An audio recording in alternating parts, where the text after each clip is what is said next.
घटना चक्र भारत का भूगोल। हेलो गाइस, नमस्कार, वेलकम बैक। अभी हम लोगों ने बीपीएससी क्वेश्चन बैंक, जो बीपीएससी का क्वेश्चन बैंक था उसका वर्ल्ड ज्योग्राफी के एमसीक्यू हम लोगों ने कर लिए थे। उसी सीरीज़ में हम लोग भारत का भूगोल का एमसीक्यू सीरीज स्टार्ट करेंगे घटना चक्र बीपीएससी क्वेश्चन बैंक का। लेकिन उसके पहले ये एक घटना चक्र की सामान्य भूगोल है जिसमें बेसिक बेसिक जानकारी दी गई है। और यहाँ पे आप देख सकते हैं फिगर के द्वारा चित्रात्मक प्रस्तुति है। तो ये बस 7 पेज का है, देखिए 2 वीडियो में से कवर करके हम लोग फिर बीपीएससी घटना चक्र क्वेश्चन बैंक को भारत का जो एमसीक्यू उसे लगाएंगे। उसमें करीब करीब 165 क्वेश्चन है। तो 165 क्वेश्चन की प्रैक्टिस हो जाएगा, यहाँ से आपको कुछ कॉन्सेप्ट मिल जाएगा और एग्ज़ाम के लिए काफ़ी इंपॉर्टेंट है। तो आइए शुरुआत करते हैं। यहाँ से हम लोग लाइन बाय लाइन भारत का भूगोल, भारत का समान परिचय, ठीक है। इसमें आप देखिए कि इसके बारे में क्या क्या है, ये आप देखते हैं कि हमारा प्यारा भारत है, महत्वपूर्ण आयाम है। इसमें हम लोग क्या क्या चर्चा करेंगे। सीमावर्ती पड़ोसी देश, विश्व में भारत का क्या स्थान है, अवस्थिति और विस्तार की क्या उसका लेटीट्यूड है, लैंगिट्यूड क्या है, भारत एवं कर्क रेखा, भारतीय मानक समय जो उसका जीएमटी स्टैंडर्ड, दूरस्थ बिंदु कौन से लास्ट पॉइंट है, कौन से साउथ पॉइंट है, ईस्टर्न पॉइंट, वेस्टर्न पॉइंट, ये सब हम लोग डिस्कस करेंगे। आइए शुरुआत करते हैं। क्षेत्रफल की दृष्टि से ये एग्ज़ाम के लिए भी इंपॉर्टेंट है। सीधा सीधी एमसीक्यू क्वेश्चन आ सकता है बीपीएससी ट्री में, जितने भी वनडे एग्जाम होते हैं जिसमें इंडियन ज्योग्राफी क्वेश्चन आते हैं। आपका बिहार एसएससी का जो एग्ज़ाम अभी होने ही वाला है संभवतः जुलाई में, फिर बहुत सी अपकमिंग वैकेंसी है। तो ये बेसिक बेसिक चीज़ें हैं। तो क्षेत्रफल की दृष्टि से यानी कि एरिया के हिसाब से भारत का जो है 7वां स्थान है, 7 नंबर है, ठीक है। अगर आप मैप में देखेंगे तो ये और ईजी हो जाएगा। आप देखेंगे कि अगर हम बेसिक स्ट्रक्चर इस तरह का ले लें, बेसिक स्ट्रक्चर हम वर्ल्ड का लिए इस तरह से, तो आप देखेंगे कि यहाँ पे रसिया है, ठीक है, यहाँ कनाडा है, रसिया कनाडा, ठीक है। फिर है यहाँ पे अमेरिका, रसिया कनाडा अमेरिका, ठीक है। फिर आपका चीन, फिर यहाँ पे है चीन, फिर यहाँ पे है ब्राज़ील, फिर यहाँ है ऑस्ट्रेलिया, फिर यहाँ है भारत। कन्फ्यूजन होता है कि अमेरिका बड़ा है या चाइना बड़ा है, तो बड़ा हो जाएगा आपका अमेरिका। तो 1 नंबर पे रसिया, 2 पे कनाडा, 3 पे अमेरिका, 4 पे चीन। चीन को आप याद रख सकते हैं, चीन जो है 4 नंबर पे है, ठीक है। फिर है आपका ब्राज़ील है, फिर ऑस्ट्रेलिया, फिर भारत है। 2019 यूएन डाटा के अकॉर्डिंग अभी भी यही है, ठीक है। एशिया महाद्वीप में स्थित एक दक्षिणी एशियाई देश है। यूएनएफपीए की state of world population 2023 report के अनुसार जनसंख्या की दृष्टि से भारत का विश्व में अब पहला स्थान हो गया। अब दूसरा स्थान खत्म, एग्जाम में भी आएगा तो आपको जो है पहला स्थान ही टिक करना होगा और सेकंड नंबर पे चाइना चला गया है। विश्व के समस्त स्थलीय भाग का क्षेत्रफल का कितना है, 2.4% भूभाग है। कितना है, विश्व के समस्त जो उसका जो लैंड पार्ट है, जल को छोड़ के स्थल वाला पार्ट, उसका जो है 2.4% है। और आप ध्यान देंगे कि 2.42 जो है हीरे का अपर्तनांक होता है यानी कि रिफ्रैक्टिव इंडेक्स होता है।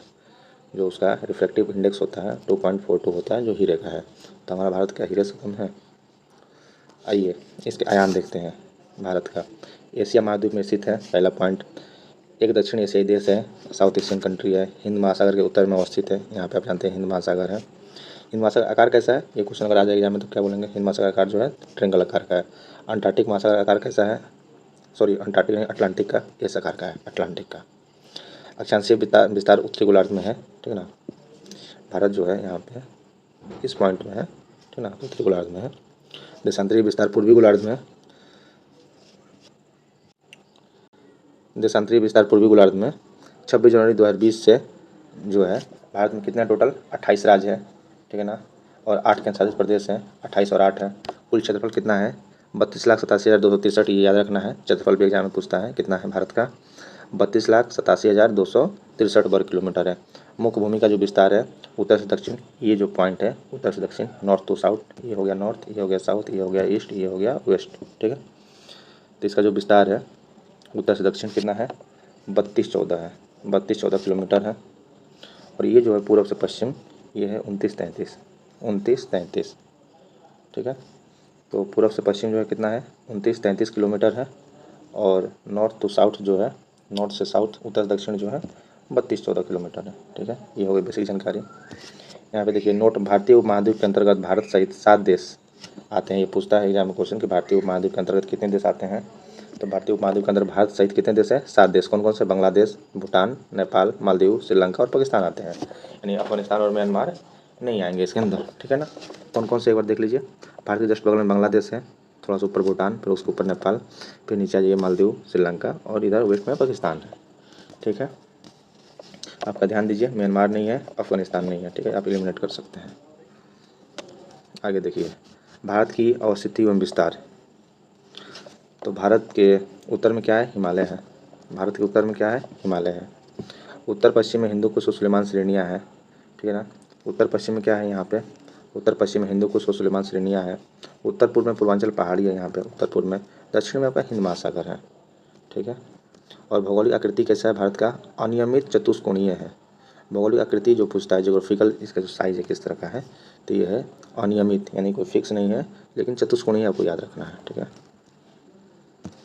विस्तार इसका देखिए, भारत का जो विस्तार है ये तो एकदम VVI, आप याद कर लीजिए इसको एग्जाम के लिए, किसी भी एग्जाम के लिए VVI है, या रेलवे हो या फिर SSC हो।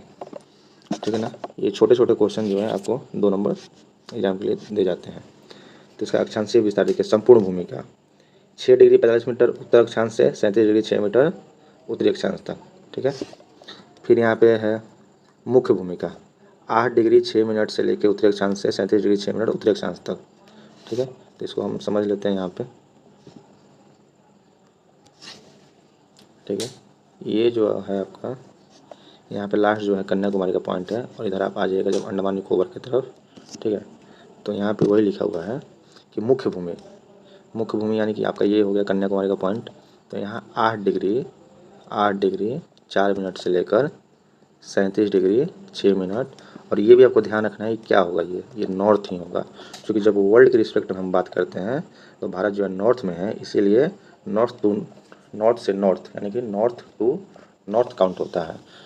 क्योंकि आप अगर वर्ल्ड के रिस्पेक्ट में नहीं देखेंगे तो यहाँ पे गलती हो सकता है कि आप सोचेंगे कि यहाँ पे हम साउथ रख दें, यहाँ पे नॉर्थ रख दें, लेकिन ये बहुत ही बेसिक पॉइंट है।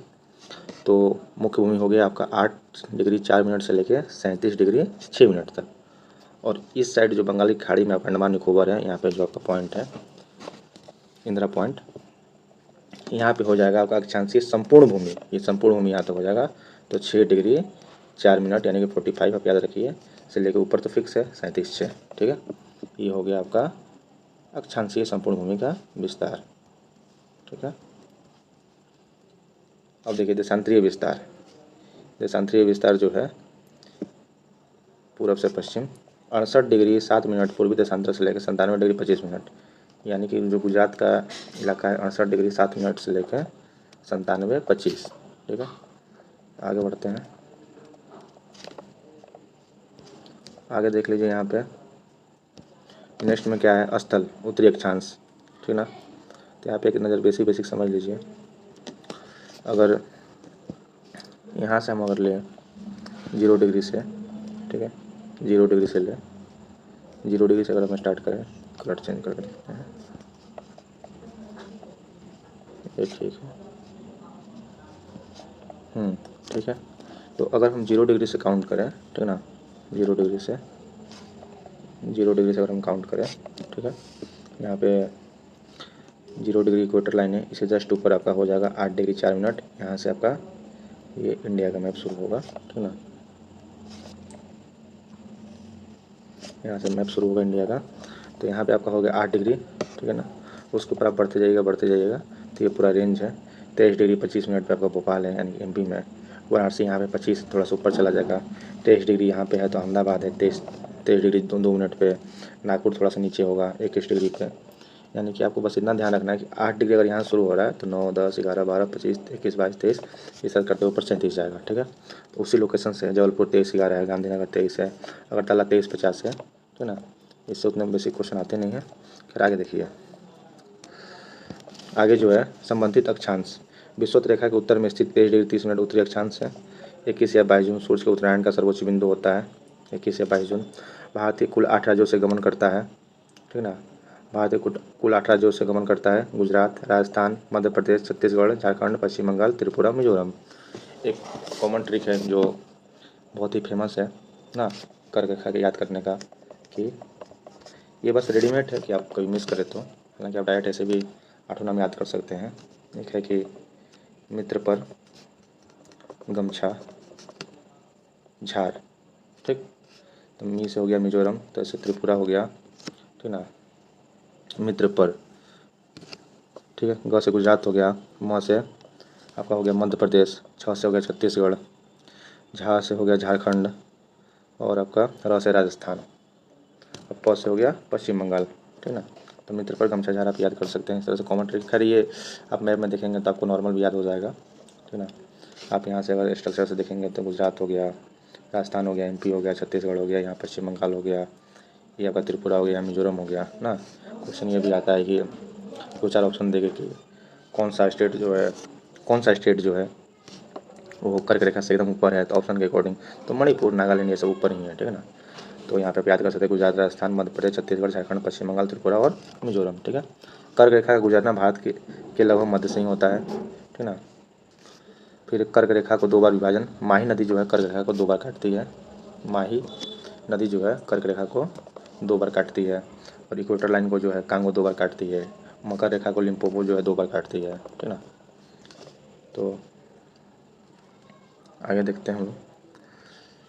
कर्क रेखा भारत के लगभग 2 बराबर भागों में बांटती है, ठीक ना। उत्तरी हिस्सा जो होता है वो रहता है उपोष्ण कटिबंध, ठीक है ना। दक्षिणी हिस्सा होता है उष्ण कटिबंध, यानी कि ट्रॉपिकल इसको बोलते हैं, ट्रॉपिकल। उष्ण मतलब गर्मी, ठीक है ना, उपोष्ण मतलब गर्मी ठंडा दोनों मिक्स करके कोल्ड एंड हॉट। अब ये है भारतीय मानक समय, ठीक। यहाँ पे दूरस्थ बिंदु है, फिर यहाँ पे क्या क्या सीमाएँ हैं, और इसके ये एकदम इम्पोर्टेंट है कि कौन से लंबाई में क्रम में 1 नंबर पे आता है, ठीक ना। तो इसको एक नज़र देख लीजिए।